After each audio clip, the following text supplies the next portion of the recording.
आशी, ये आपके लिए। Thank you. आप बहुत अच्छा खाना बनाते हैं, इसलिए मैं आपके लिए गुलदस्ता लाई हूँ। थैंक यू थैंक आपको यू। कैसा लगा? बहुत बढ़िया थैंक यू। आज मुझे बिहारी स्टाइल में भिंडी की सब्जी खानी है, आप प्लीज मुझे बना दोगे? हाँ बेटा, थैंक यू मासी। ये हम बच्चों के लिए बनाते हैं बिहारी भिंडी की सब्जी। 5 मिनट बन के रेडी हो जाएगी। બિહારી સ્ટાઇલમાં ભીંડાનું શાક બનાવવા માટે મેં ભીંડા લઈ લીધા છે। આ 500 ગ્રામ ભીંડા છે। પછી મરચાં લેવાના છે। આ જાડા મરચાં આવે, મોરા જ છે, બહુ તીખા નથી। સાથે 2 ડુંગળી લીધી છે, આપણે આને કટ કરી દઈશું। ભીંડા સરસ મજાના પહેલાં ધોઈ નાખેલા છે અને પછી એને કોરા કરી દીધેલા છે। તો આપણે આવી રીતે એને કટ કરી દેવાના છે ભીંડાને। આગળ પાછળનો આવી રીતના ભાગ કાઢી નાખવાનો છે।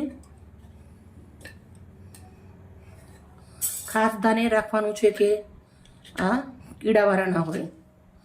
આપણે બધા જ ભીંડા આવી રીતે કટ કરી અને રેડી કરી દઈશું। પછી જો મમ્મી લોકો કાપે એવી રીતે કાપવા હોય આપણે જુઓ, બંને બાજુથી સાઈડથી કટ કરવા છે। પછી એકદમ સરસ મજાના ફટાફટ આવી રીતે પણ કાપી શકાય છે। ભીંડા કાપી અને રેડી કરી દીધા છે। તો હવે આપણે મરચાં કટ કરી લેવાના છે। મરચાં પણ હું આવી રીતે રીંગણા અંદર જ કટ કરું છું, એકદમ ઝટપટ થઈ જાય।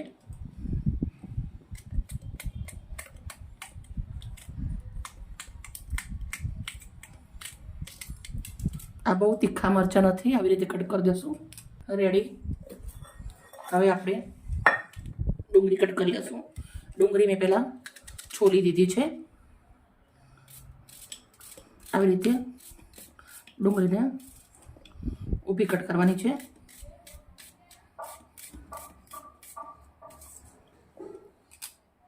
રેડી। આ સબ્જી બનાવવા માટે મસાલો આપણે શેકવાનો છે। પહેલાં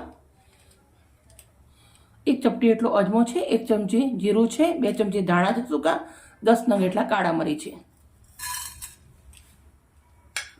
10 થી 12 નંગ લસણની કળી છે અને 1 આદુનો ટુકડો મેં 2 કટકા કરી લઈ લીધો છે છોલીને। આને આપણે શેકી લેવાનું છે 2 મિનિટ।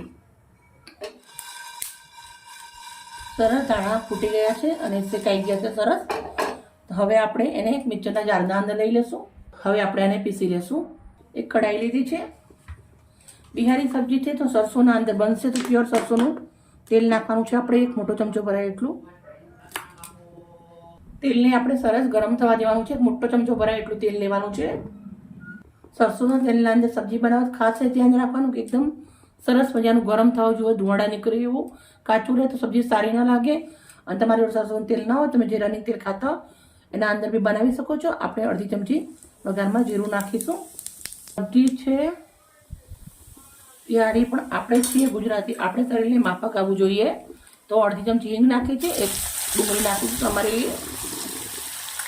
પછી લીલા મરચાં, ડુંગળી મરચાંને તેલના અંદર 2 થી 3 મિનિટ સંતળાવા દેશું। ડુંગળી મરચાં સંતળાઈ ગયા છે તો હવે આપણે અંદર નાખવાના છે ભીંડા।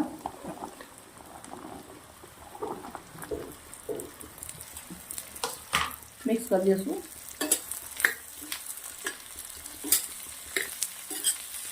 ત્રણ થી 4 મિનિટ સુધી પહેલાં આને પાકવા દેશું તેલના અંદર સંતળાવા દેવા।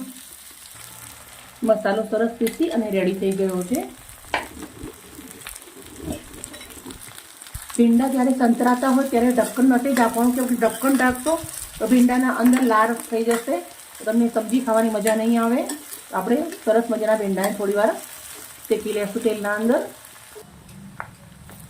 ભીંડા સરસ મજાના ઊંધળાઈ તેલના અંદર અને ચડી ગયા છે। તો હવે આપણે મસાલો કરવાનો છે। 1 ચમચી લાલ મરચું નાખું છું, અડધી ચમચી હળદર, અડધી ચમચી મીઠું, 1 ચમચી ફ્રેશ ધાણા જીરું।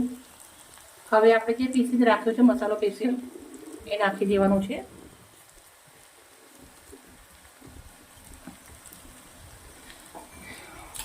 મિક્સ કરી દઈશું। મસાલાના અંદર 2 થી 3 મિનિટ સુધી આને ચડવા દેવાનું છે। મસાલો નાખ્યા પછી 3 મિનિટ સુધી આપણે ધીમા તાપે રાખી દઈશું. બહુ સરસ મજાની શાક આપણે રેડી છે. તો આપણે લીલા દાણા નાખી દઈશું.